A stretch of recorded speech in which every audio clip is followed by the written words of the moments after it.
one base. But I mean, you know, it's day 9. He can say whatever he wants. Right now, I'm liking this spread by Dimaga. He's got his Hydras in a really defensive position. You don't want to push out with your Hydras. You also really don't want them to be at the very edge of this creep, because you want to have some creep that your opponents have to walk onto before the Hydras get to them.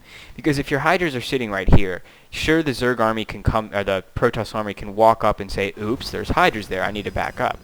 But they can't ever be chased by the Hydras, because as soon as they back up, they're off the creep. So what you want to do is have your Hydras back. That way they have to walk a long way on the creep. Of course, that being said, he's got an observer out finally, and he's just going to destroy this whole creep highway. And I feel like this is the time in the game where it's really hard to be a Zerg, because when your creep highway is getting destroyed, you have to, and as you can see, he's reacted properly to these Colossus, and he's already got out a fair number of Corruptors, which do 20 damage a hit to the Colossus, which is a lot. And so the proper response there is obviously to get these air units out, but you don't want to get too many, because a lot of Protoss, what they can do is, and it's very effective, is they get like 2 Colossus out, and then they just stop making them. And if you commit too hard to these Corruptors, then it's pretty much GG for you, because their entire ground force, if they switch to, like, say, Speed Zealots, which I would like to see him do, I'm not sure. Yeah, there goes the Twilight Council. He's going to see those air units, and I'm guaranteeing this charge is coming out really soon. We're going to look at it for 3 more seconds. 1, 2, 3, and I fail. I'm so sad. Anyway, it's always great whenever the pro gamers show me how much I'm bad at this game. So he's getting roaches out and getting that glue reconstitution. I hate roaches. I never seem to be able to use them effectively, but because it takes such good, like, understanding of when your army is strong and when your army needs to push in.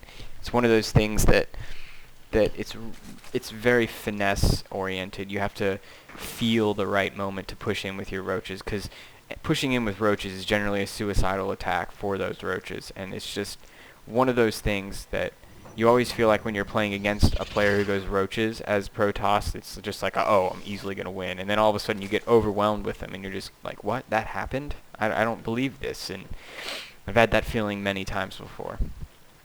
And it's not fun.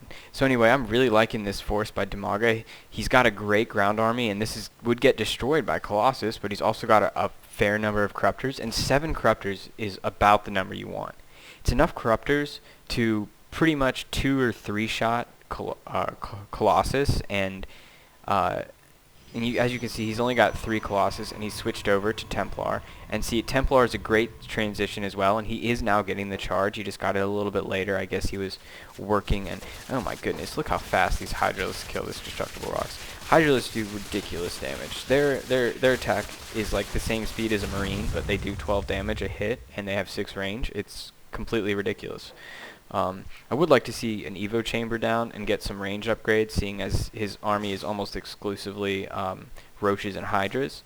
But I'm not too worried about it. I would like, what I would really like to see, and this is something that I think that is a major blunder on Dimaga's part, is that Dimaga is currently 0-0, and especially with the Zerglings that he has right here, he's got 0 armor, and because the Zealots have +1 attack, they now do 18 damage a hit to Zerglings, which means that they get 2 shot rather than 3 shot.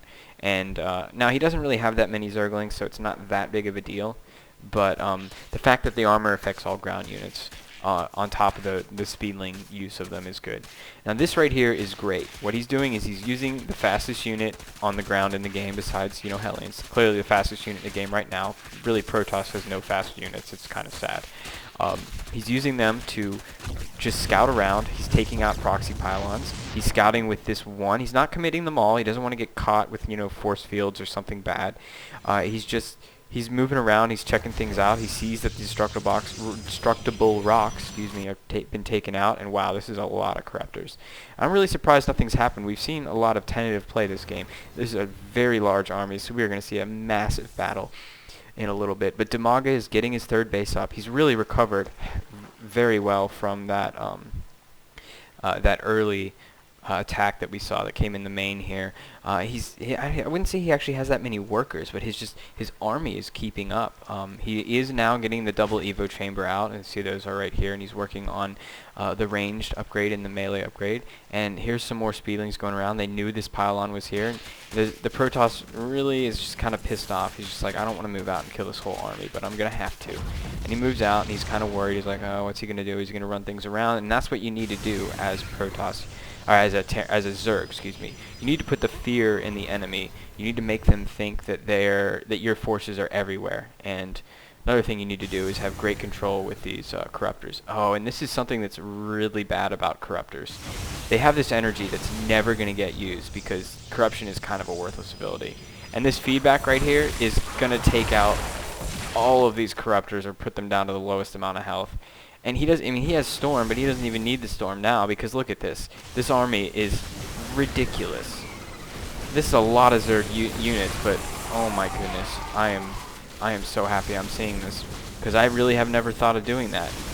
Because you don't really even think about Corruptors as a unit that has energy, but man, is that a really good strategy. You don't even need to worry about getting the Psystorm out so early. I would like to see him morph a couple Archons. Not so much because they're good units, but because I enjoy watching them morph in their little bubble. And so these Corruptors are really having a hard time to deal with these Colossus because the Corruptors need to be fresh. They need to not have any kind of energy in order to really be able to deal with this. And when they bunch up like this, these storms can just be so effective. And so yeah, the Colossus are getting taken out now, but really aren't any more units left over for the Zerg player. And he's probably going to be able to macro up and defend this for a little while. But I would say that he's lost a very large army. As my computer freezes up a little bit, that was nice. And there are the Archons. Oh, those things are so beautiful. I don't care what anyone says. They're so cute. Oh my goodness. Look at the spread. The area effect damage is so strong. And sure, they get destroyed by pretty much any unit, and they don't really attack all that fast, and they have a horrible range, and they're slow, cumbersome units. But look how much damage they're eating up. And I would like to see players micro their Archons more, because they say, oh, their Archons are worthless. No, this Archon was at 50 shields. You need to think of that as a unit that's like a Marauder that's got like 20 health, and you have medevacs in your base. You need to think of it that way. And this is amazing, by the way. The macro of Dimaga is just completely destroying this force and pushing it back. And really think that this is actually swung in favor of the Zerg, despite all of those awesome feedbacks. Or yeah, I guess they're feedbacks. I believe I was watching a Husky game or an HD game in which he called them. He said that someone was feedbacked, and someone corrected him as saying it was fed back. But I think the plural of feedback is feedbacks. Not that it matters. So anyway, the Zerg is now at 1-1, and has he got a Greater Spire out? No, he does not. He doesn't even look like he's even worrying about getting there. So he wants to win this game on the ground units. I don't say I blame him. He's got a really nice concave here. It is fun to watch large units destroy things, and it's not really all that fun to watch your Broodlords just GG the whole game because they're so goddamn overpowered. But it looks as if we now have two bases, seeing as he's mained out his main. We have two bases for the Protoss, including the high yield, versus about a base and a half for the Zerg, just because he really doesn't have that high of a worker count. He's being very efficient with these units, and he's actually making like just enough units to hold off these attacks, making good work of this changeling here. The later in the game it is, oh, never mind, that's about to get destroyed.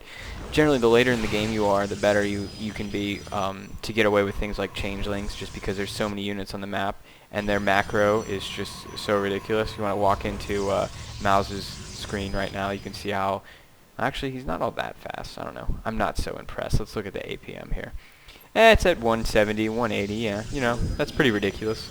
I struggle and struggle, and I'm like, yes, I just broke my 100 APM, and that's like after I've spammed the first 5 minutes of the game trying to make sure all those workers go there. And this is so good, just poking up, knowing he really can't engage here because there's a huge concave, and roaches and hydras are so strong against an army that isn't mass Colossus and stalkers and sentries.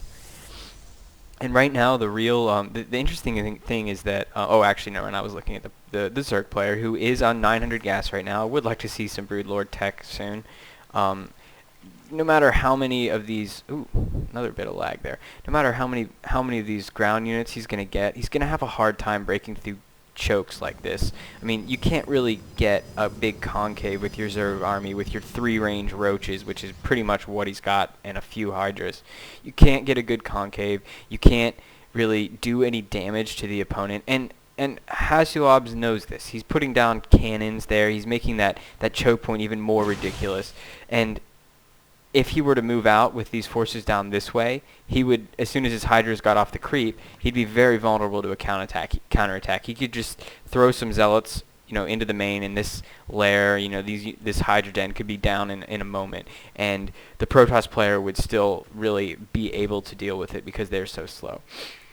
So he's got a little DT harass going on, and this is so annoying to deal with as a Zerg because, as a Zerg, you're trying to get all of these expansions going, and the more expansions you have, just the more vulnerable you are to this DT harass.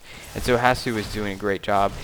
Oh my goodness, this is a very textbook move where he moves in with the DTs, and he knows that it's going to have to draw the force back. And so now he's taken a hold of this area right here. And this is, I don't know why he's backing up, because he really needed to go in and use those Templar to storm on these hydras, especially when he had the roaches out of position. So a little bit of a blunder to back up there, but I mean, I don't blame him so much. He is on 3 bases, and he did just take out the third mining base from Dimaga. I guess I should say they're technically were on 4 bases, and now he has a 1 base advantage.